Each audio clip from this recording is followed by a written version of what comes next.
Korijera harbawaza basigirenda ora range manager wa Budongo Systems Range ekibire kya Kagombe kirige habuhango bwa hectares omutwaro gumana kashanjo rushanjo 5 kandi ebicweka kinana harigana omwaka gw'2017 bekasisikara bwa nyuma y'abantu ababire nibahingamo. Bowaza nagira ngo kurabira mu project eserwe ipafacid eri kushajikwa ba banki yensi yona hate bicweka nkaga harigana byagarukireho bwa nyuma yo kwikirazana n'abantu okurugayo kandi bakabyaramwe emiti. Kagombe Forest Reserve eikalire mu twaro gumu na kasanji no rusanju 5 hectares by 2017 ebichweka kinana bikaba birugireho byona zona ziri ndimiro baitu nali tubayire hona ikaba zikaba ndimiro baitu abwire bunu ebichweka kinana bigarukiro kikumayise bichweka nkaga bigarukireho twabyongera ali 20 byabayiro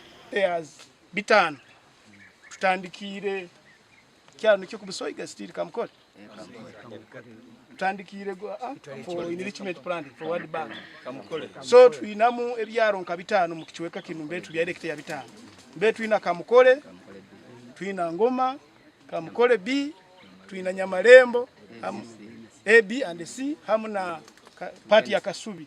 Babatura babire batahirire kibere eki nibagira ngo bakacwamo kubasa kucergamo kandi twakarestoringaho hectares rusanju 26 project ntujja kuba tuli active implementation kumara emyaka 5 kandi ntunihira kukora na NFA kugarra hectare kibatwasize ekya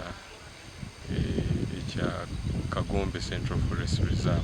Ririya norteraho or RDC wa Kagadi asimire mikorere Ekitongore ekya NFA. Yongere byo buhangwa kandi leta abantu baherire ekibira nko kunubo bakisisire ebongera mwaka sente bakibyara kurabira mu World Bank. Awati enkwenda kusima NFA habukubanka a ground norangu obakwani bakwa report yaba kwalida have restored bagarwizeho hanu sajino hectares rusange. Amakuru agasha kwa Thomas Tumwebaze.